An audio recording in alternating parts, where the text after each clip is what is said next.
بس ایسی لفافہ دیکھ کے مضمون بھاپا ہے. ہاں آپ سنیں ذرا سنیں, بڑا اچھا سننا ہے آپ, بس یہ 8 سے 10 منٹ ہے. بچے نے کہا روزے سے ہوں کھانا نہیں کھاؤں گا. میں نے کہا پھر ایک کام نہ کر, ارے گھر تو چلا چل, اب نہ کھانا, شام کو افطار کر کے چلے جانا. میں تو چاہتا تھا کہ میرے گھر کے کچھ لقمے کھا لے یہ, میں تو چاہتا تھا کہ میرے گھر پہ یہ قدم رکھ دے. میں نے کہا کچھ لقمے کھا کے اب نہ کھانا, افطار کر لینا. بچے نے میری شام کی دعوت کو قبول کر لیا. بولا ٹھیک ہے ہم افطار کر لیں گے, اب ہم تھک بھی گئے ہیں, دوپہر میں ذرا آرام کریں گے اور اس کے بعد شام کو افطار کر کے ہم اپنے گھر چلے جائیں گے. حبیب اجمی سے کہتا حضور, بچہ جیسے میرے گھر میں آیا اور جیسے ہی میرے اس بچے کی نظر, اس بچے کے اوپر نظر پڑی میرے گھر والی کی, میری بیوی کی, تو دیکھا تو دیکھ کے حیرت میں پڑ گئی. اتنا خوبصورت بچہ, چہرے پہ حسن کی برسات, تقوی و طہارت کا پیکار. بیوی نے بچے کو دیکھ کے مجھ سے پتا کیا کہا, حبیب اجمی سے کہتا بیوی نے کہا آج جتنے لوگوں کی پارٹی میں دعوت کر کے آیا تھا سب کو منع کر دے, کوئی نہ آئے میرے گھر پہ. تو میں نے پوچھا کیا بات, شام کی پارٹی کینسل؟ بیوی نے کہا پارٹی کینسل نہیں ہے, پارٹی آج کسی دنیا دار کی نہیں ہوگی, آج پارٹی اس روزے دار کی ہوگی. کسی دنیا دار کی نہیں ہوگی, اس روزے دار کی ہوگی. اس لیے اس کا چہرہ ہی ایسا تھا کہ جب چہرہ دیکھو تو دل کھینچا جا رہا تھا. اس نے اپنے رنگ میں رنگ دیا میرے گھر والوں کو بھی. میں نے سب کی دعوت کینسل کر دی. شام کو میری بیوی نے کئی طرح کا کھانا بنایا, دسترخوان سجایا, اور جب مغرب کی اذان ہوئی بچے نے روزے کا افطار کیا, نماز مغرب پڑھا, بچہ جانے لگا. بیوی اشارہ کر کے بولی اسے روک لینا, فجر پڑھ کے چلا جائے گا. جب سے میرے گھر میں آیا نا, میرا گھر جنت کا نمونہ بنا دیا ہے. اگر ساری رات رہے گا تو ساری رات میرے گھر میں رب کی رحمت جھما جھم برسے گی. کہنے لگا میں تو چاہتا ہی تھا بچہ رک جائے. میں نے کہا بیٹا عشاء پڑھ کے سو جاؤ, فجر پڑھ کے چلے جانا. اب کیا کرو گے جا کے, مجھے بھی اچھا لگ رہا ہے. بچے نے یہ بھی قبول کر لیا, یہ بھی قبول کر لیا. 5 منٹ کی تقریر بس, یہ بھی قبول کر لیا. کہنے لگا بچہ کھانا کھا کے عشاء پڑھ کے گیسٹ روم میں چلا گیا. گیسٹ روم جانتے ہیں, جو مہمان کا ایک روم ہوتا ہے, بس وہ بچے کو میں نے دے دیا. میری بیوی نے مجھ سے کہا تم تو کھانا کھا لو. حبیب اجمی سے کہنے لگا حضور میں نے خوشی میں کھانا نہیں کھایا تھا, میں اپنی بھوک کو بھول گیا تھا. بیوی نے کہا کھانا کھا لو. جب بیوی نے کھانے کا ذکر کیا تو مجھے کسی کی یاد آئی. حبیب اجمی فرماتے کس کی؟ کہنے لگا حضور میری ایک جوان بیٹی تھی جو پیروں سے معذور تھی, ہاتھوں سے معذور تھی, ایک قدم نہیں چل سکتی تھی اپنے بستر سے اٹھ کے, ایک لقمہ اپنے ہاتھ سے اٹھا کے نہیں کھا سکتی تھی. روزانہ اپنے ہاتھ سے میں یا میری بیوی اس کے منہ میں لقمے دیتے تھے, لیکن آج اپنی بیٹی کو بھی میں کھانا کھلانا بھول گیا تھا مہمان کی وجہ سے. میں نے بیوی سے کہا کھانا, ارے جلدی سے کھانا نکالو, بیٹی فاقہ سے میرا انتظار کر رہی ہوگی, پہلے اس کو کھلا کے آؤں گا کمرے میں, بعد میں کھاؤں گا. حبیب اجمی سے کہتا حضور میں نے کھانا لیا, بیٹی کے کمرے میں چلا گیا. بیٹی کو جب کھانا لے کے گیا, بیٹی نے کہا باپ آج اتنا دیر کیوں ہو گیا, آج اتنا لیٹ کیوں ہو گیا؟ میں نے کہا بیٹی آج ایک ایسا مہمان آیا تھا جس کی خوشی میں تجھے بھول گیا. بیٹی نے کہا باپ مہمان ایسا ہے کہ تو مجھے بھول گیا. کہا بیٹی تجھے تو تجھے, میں خود کو بھی بھول گیا ہوں. مہمان ایسا ہے, مہمان ایسا ہے, میں خود کو بھی بھول گیا. بیٹی میں قسم کھا کے کہتا ہوں میں نے بھی ایک لقمہ نہیں کھایا, تیری ماں نے نہیں کھایا. تو بیٹی مسکرا کے بولی مجھے کھانا کھلاتا جا اور اس کا ذرا قصہ بتاتا. کہنے لگا میں ہاتھ سے لقمے کھلا رہا تھا, اس اللہ والے کا قصہ بتا رہا تھا. جب بیٹی کو کھلا کے نپٹا, اللہ والے کا قصہ بتا کے نپٹا, تو بیٹی بولی باپ اگر آج پوری رات بھی نہ کھلاتا تو تب بھی میں شکوہ نہ کرتی. آج آیا ہے کوئی کام کا آدمی. اب سننے کی بات 3 منٹ کی تقریر باقی. اہم بات مزہ آ جائے گا پورے. اور اب نعرہ جو لگے گا نا, اب اسٹیج سے کوئی نعرہ نہیں لگائے گا, مجمع سے لگائے گا, جو بھی لگائے گا کھڑے ہو کے لگائے گا.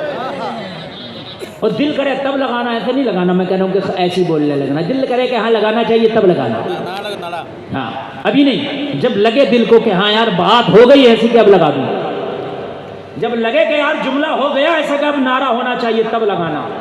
ہاں دل اگر اجازت دے تو.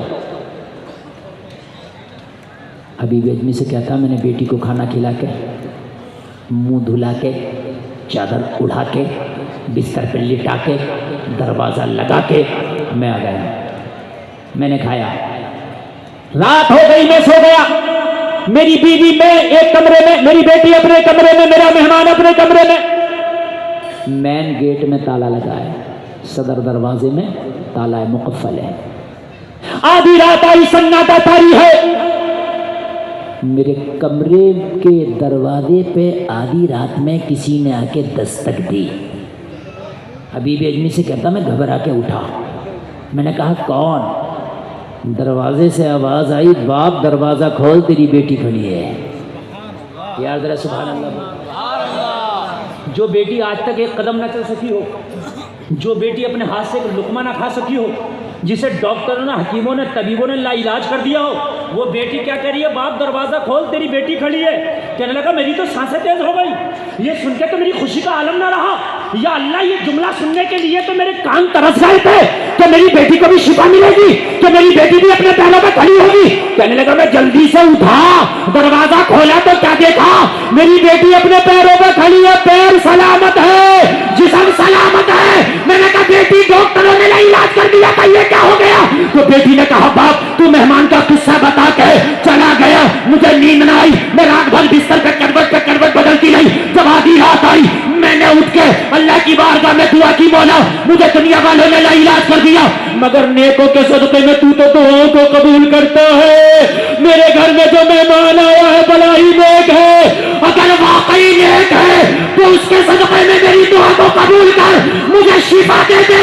اے باپ اتنا کہہ کے زبان خاموش نہ ہوئی تھی کہ اللہ نے مجھے شفا دے دیا.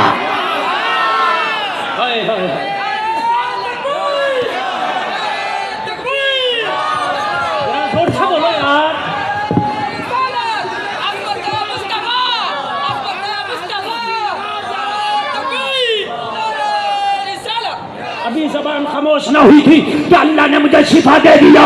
کہنے لگی او باپ یہ اسی کا صدقہ ہے جو آج گھر میں آیا ہے, اس کے قدم کی برکت ہے, اللہ نے دعا قبول کر کے شفا دے دیا ہے. بیٹی جھومتی جا رہی ہے, اعلان کرتی جا رہی ہے. جب ان کے گدا بھر دیتے ہیں شاہان زمانہ کی جھولی, محتاج کا جب یہ عالم ہے مختار کا عالم کیا ہوگا. تو باپ جھومتا جا رہا تھا, کہتا جا رہا تھا, نگاہ ولی نے وہ تاثیر دیکھی, بدلتی ہزاروں کی تقدیر.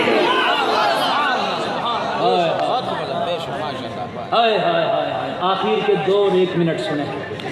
کہنے لگا میں اپنی بیٹی سے بولا چل اس کا شکریہ تو ادا کر دیں, اس کا شکریہ تو ادا کر گئے. کہنے لگا مہمان کو لے کے جب میں اپنی بیٹی کو لے کے جب مہمان کے کمرے پہ گیا نا, دروازہ کھولا نا, تو مہمان کمرے سے غائب تھا اور بستر خالی تھا. میں حیرت میں پڑ گیا, یا اللہ میرا مہمان کہاں گیا. حیرت میں حبیب اجمی سے کہتا حضور, میں نے جب بستر کو غور سے دیکھا تو اس پہ کاغذ کا پرزہ پڑا تھا, کاغذ کا ٹکڑا, پرچہ. میں نے اٹھایا, اس پہ 3 لائن لکھا تھا. کتنا؟ 3 لائن پڑھ کے سناؤ تقریر ختم. کہنے لگا میں نے اس کو پڑھا. پہلی لائن میں لکھا تھا ہم نے تمہارا گھر چھوڑ دیا ہے اس لیے کہ ہمارا راز کھل گیا ہے. اللہ والے اپنے آپ کو چھپا کے رکھتے ہیں, وہ ریاکار ہیں جو دکھا کے رکھتے ہیں. اللہ والے اپنے آپ کو چھپا کے رکھتے ہیں, وہ ریاکار ہیں جو دکھا کے رکھتے ہیں. اللہ والوں کے ہاں دکھاوے نہیں ہوتے. کہنے لگا ہمارا راز کھل گیا, ہم نے گھر چھوڑ دیا. 1 لائن مکمل ہوئی. دوسری لائن میں لکھا تھا کہ میں جانتا ہوں تجھے ہم سے محبت ہو گئی ہے, میں جانتا ہوں یہ بات. اگر واقعی محبت ہو گئی ہے تو سچے دل سے آج گناہوں سے توبہ کر لینا. دنیا میں ملوں یا نہ ملوں, وعدہ کرتا ہوں محشر میں ملاقات ہوگی. مصطفیٰ سامنے ہوں گے, بخشش کی بات ہوگی. ارے یار ذرا زور سے بول دو سبحان اللہ.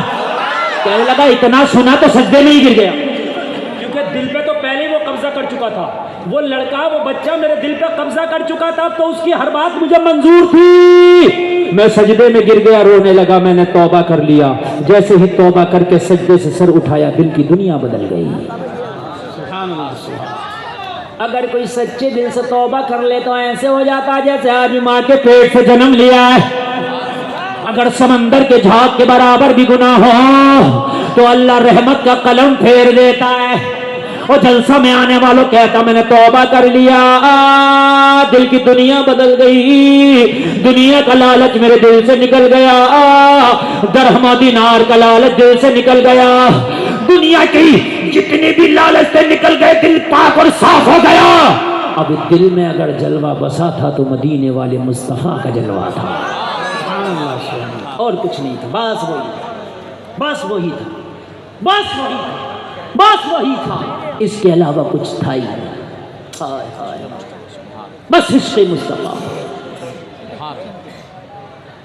اعلیٰ حضرت تبھی تو کہتے ہیں ارے اے خدا کے بندو کوئی میرے دل کو ڈھونڈو۔ خدا کے بندے کہاں ہے یہ؟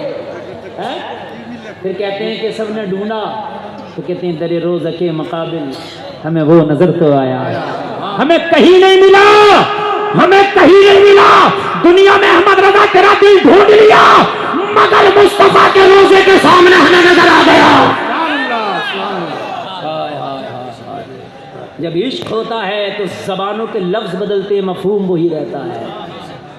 اعلیٰ حضرت کہتے ہیں عشق تیرے صدقے جلنے سے چھٹے سستے، جو آگ بجھا دے گی وہ آگ لگائی ہے۔ تو علامہ حسن اعلیٰ حضرت کے بھیا کہتے ہیں ڈھونڈا ہی کریں صدر قیامت کے سپاہی، وہ کس کو ملے جو تیرے دامن میں چھپا ہو۔ ہائے ہائے ہائے۔ بس آخری جملے سن لیں۔ کہنے لگا سجدے سے سر اٹھایا توبہ کر کے، میں نے پرچہ پھر پڑھا تو اس کی آخری لائن لکھی تھی تیری بیٹی تیری بیٹی تیری بیٹی میرے وسیلے سے دعا کرے تو اللہ شفا دے دے۔ ارے تجھے دنیا ہی چاہیے تو اب ڈاکہ ڈالنے کی ضرورت نہیں، سجدے میں گر کے مانگ، اللہ قبول کرے گا، جو مانگے گا نبی کا واسطہ دے کے اللہ تجھے عطا کر دے گا۔ مانگ کے تو دے، ارے میرے وسیلے سے مانگے تو شفا مل جائے، مصطفیٰ کے وسیلے سے مانگے گا تو کیا نہ ملے گا۔ مانگ۔ حبیب اجمی کہتے ہیں کیا مانگا؟ کہنے لگا حضور دل میں دنیا تھی نہیں تو دنیا مانگتا کیوں؟ توجہ کرنا، دنیا تھی نہیں تو دنیا مانگتا کیوں؟ تو کہا موقع تو اچھا تھا مانگ لیتا، تو کہا حضور مانگا تو کہا پھر کیا مانگا؟ کہا نہ درہم مانگا، نہ دینار مانگا، نہ سونا مانگا، نہ چاندی مانگا، نہ دنیا کی تخت مانگا، نہ تاج مانگا، نہ دولت مانگا، نہ ثروت مانگا۔ کہا پھر کیا مانگا؟ کہا مانگا، سجدے میں گر گیا، گر گرا کے مانگنے لگا۔ اس کے مانگنے کو بے دم شاباشی اپنے انداز میں بیان کرتے جھومتا جا رہا، مانگتا جا رہا، اتنا تو کرم کرنا اے چشم کریم آنا، جب جان لبوں پر ہو تم سامنے آ جانا، دنیا میں مجھے تم نے جب اپنا بنایا ہے، میں سر میں بھی کہہ دینا یہ ہے میرا دیوانہ۔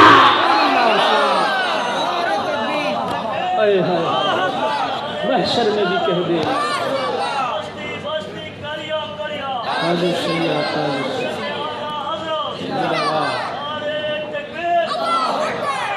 کیا بات ہو محشر میں شکوے کیے جاؤں تم ہنس کے کہے جاؤ دیوانہ ہے دیوانہ۔ جلسے میں آنے والوں میری گفتگو کا عنوان ہی یہ تھا کہ اللہ والے کی بارگاہوں سے جا کے دعائیں قبول ہوتی ہیں اور اللہ والے نگاہ کرم کر دیں تو تقدیر بدل جاتی ہے۔ حبیب اجمی کی بارگاہ میں کہہ رہا حضور 12 سال کا بچہ میری دنیا بدل کے چلا گیا۔ اللہ کرے کہ حضور حسین شاہ رحمۃ اللہ علیہ کے نگاہ فیض سے ہم مالا مال ہو جائیں۔ کہنے سننے میں کوئی خطا ہوئی ہو میں توبہ کرتا ہوں، میرا مولا معاف فرمائے۔ کلمہ شریف پڑھیں لا الہ الا اللہ محمد الرسول اللہ۔ اسلام زندہ باد، وما علینا الا البلاغ۔ السلام علیکم۔